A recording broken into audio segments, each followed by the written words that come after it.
Hola a todos, buenas tardes. El día de hoy voy a compartirles una presentación acerca de el tema de elasticidades. Entonces, la idea es que ustedes tengan todos los insumos necesarios para entender el tema y para realizar los talleres pertinentes.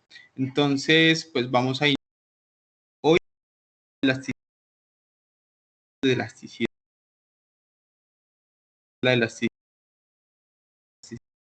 demanda y la elasticidad cruzada. Entonces, iniciamos con el concepto de qué es elasticidad. Básicamente, la elasticidad es un grado de sensibilidad de una variable frente a otra, es decir, es medir el impacto que tiene sobre una determinada variable una variación en la otra. Entonces, básicamente establecer la relación que existen entre ambas variables. Es una medida de la capacidad de respuesta a una variable frente a otra. ¿Qué quiere decir? Es qué pasa si se mueve una de las dos variables, qué pasa con la otra, cuál es su respuesta. En ese entendido, iniciando con la elasticidad precio de la demanda, pues básicamente esta elasticidad mide el impacto que tiene en la cantidad demandada de un bien una variación del precio de este. ¿Qué quiere decir? Es cuánto o qué impacto mejor tiene en la cantidad demandada de un bien cuando el precio se incrementa. La elasticidad tiene un valor que va entre 0 y 1. Cuando el valor es inferior a 1, decimos que es inelástica. Cuando el valor es superior a 1, decimos que es elástica, y cuando el valor es igual a 1, decimos que es unitaria. Importante en la elasticidad precio de la demanda que los resultados se toman en valor absoluto. ¿Qué quiere decir? Que el signo que nos arroje no tiene relevancia para la elasticidad precio de la demanda. Entonces, si nos arroja menos 0,8, pues vamos a entender que es menor a 1. Sin tener en cuenta el signo, pues es 0,8 y es un valor menor a 1, es decir, que es inelástico. ¿Cómo se calcula? La elasticidad precio de la demanda tiene una fórmula que es la variación porcentual de la cantidad demandada dividido la variación porcentual del precio. ¿Cómo calculamos las variaciones porcentuales? Pues básicamente cogiendo los dos valores, porque siempre son dos puntos determinados que vamos a analizar, Q2, PU2, Q1, P1. Escogemos los dos valores de las cantidades, los restamos y los dividimos entre el valor inicial. El valor final Q2 menos Q1 menos inicial, dividido inicial, y ahí tenemos la variación porcentual. Lo mismo hacemos con los precios y tenemos las variaciones de precios. Obviamente el texto básico en el que estamos trabajando de Mankiw pues habla de un punto medio que más adelante vamos a mirar cómo se calcula. Entonces, teniendo en cuenta esto, pues tenemos tres tipos de elasticidades. Una que es inelástico. ¿Qué quiere decir eso? Que el impacto no es tanto. Por ejemplo, el impacto que pueda llegar a tener acá, digamos, en este punto. Entonces, insertemos aquí, verá.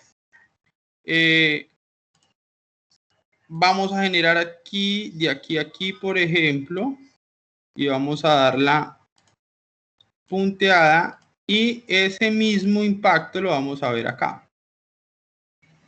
De ese punto que tomamos hacia abajo y lo vamos a puntear. ¿Listo?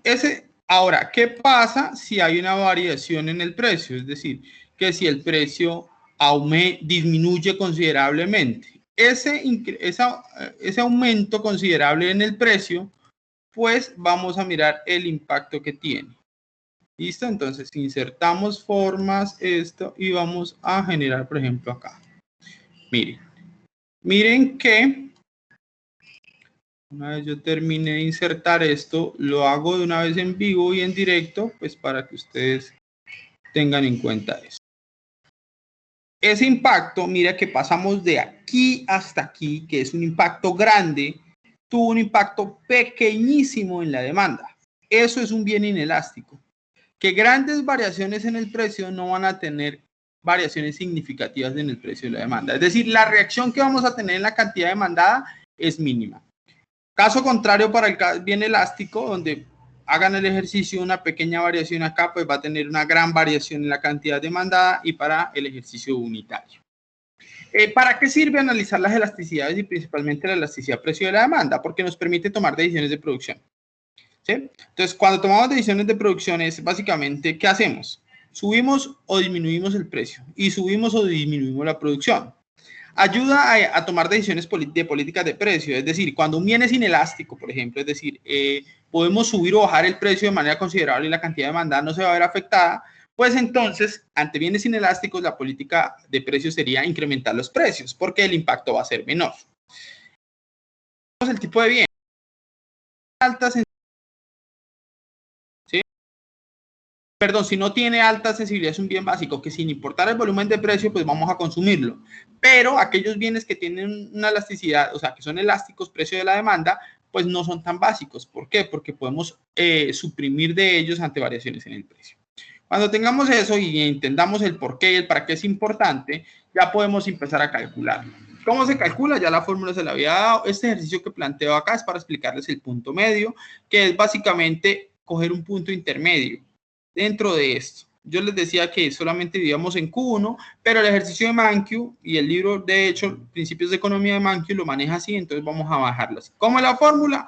Q2 menos Q1, es decir, la cantidad final menos la cantidad inicial, sumamos esto y lo dividimos en dos. ¿Por qué? Porque esto nos permite sacar el promedio, el punto intermedio entre estos dos. ¿Cuál es? Ya lo vamos a ver, lo mismo para el precio, lo mismo, precio 2 más precio 1 dividido 2. Ejemplo, un precio, en un punto A, un precio A de 150 y una cantidad A de 2100.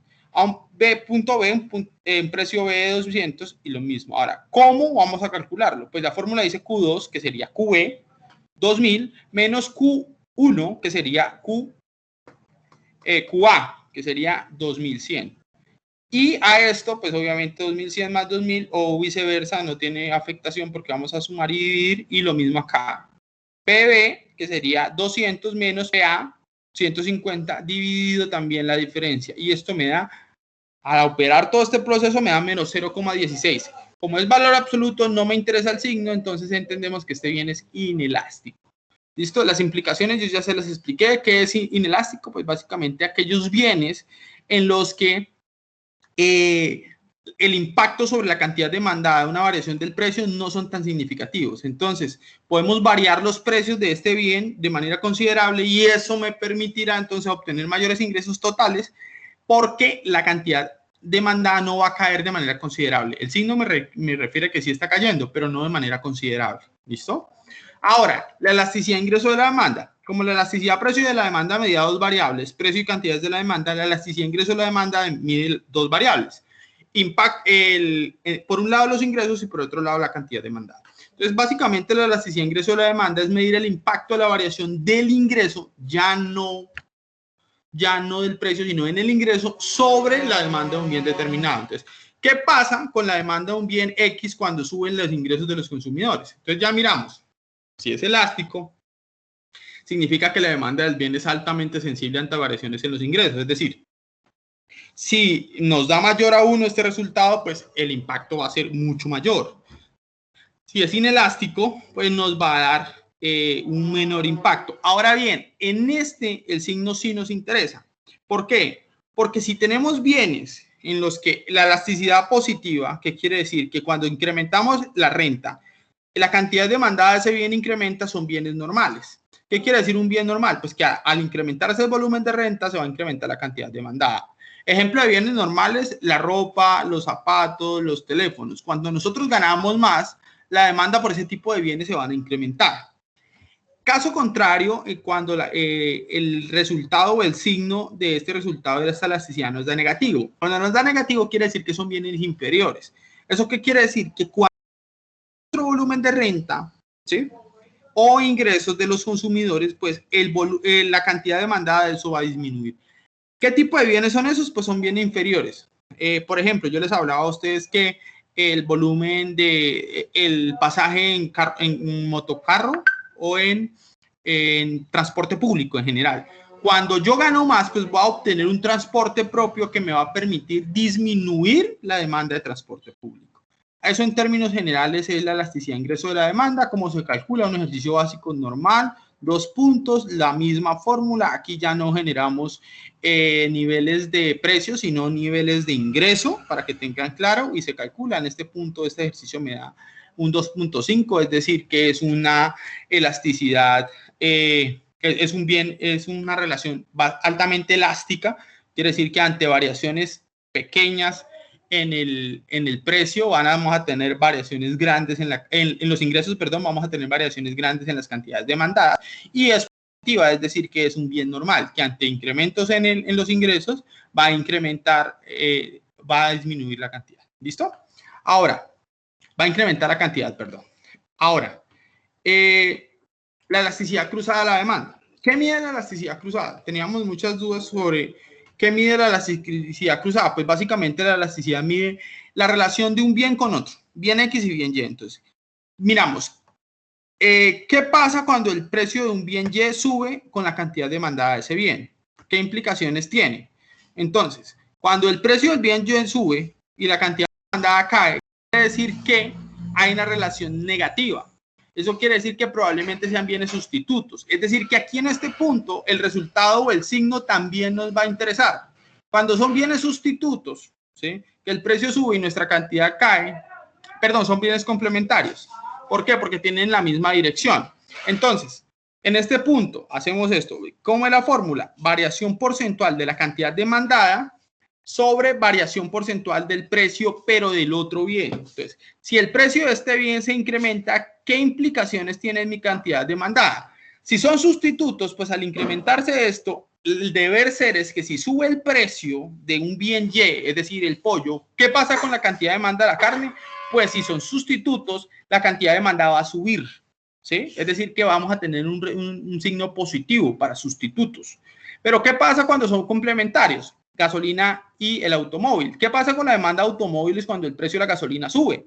¿Sí? Si el precio de la gasolina sube, ¿sí?, pues por ende nuestra cantidad de demanda de automóviles va a caer. ¿Por qué?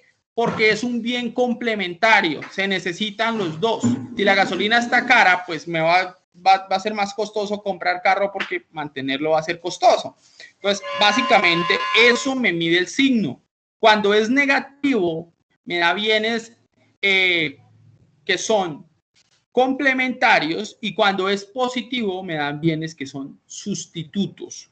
La fórmula sigue siendo la misma. Aquí ya no vamos a tener el precio del bien X o el ingreso del consumidor, sino que vamos a tener el precio del otro bien. Por eso decimos que es cruzada, porque es cruzando dos bienes. ¿Listo? Este es el ejercicio normal y esto era lo que quería que hoy vieran en esta presentación. Entonces quedo atento a sus dudas. Muchas gracias y nos estamos hablando.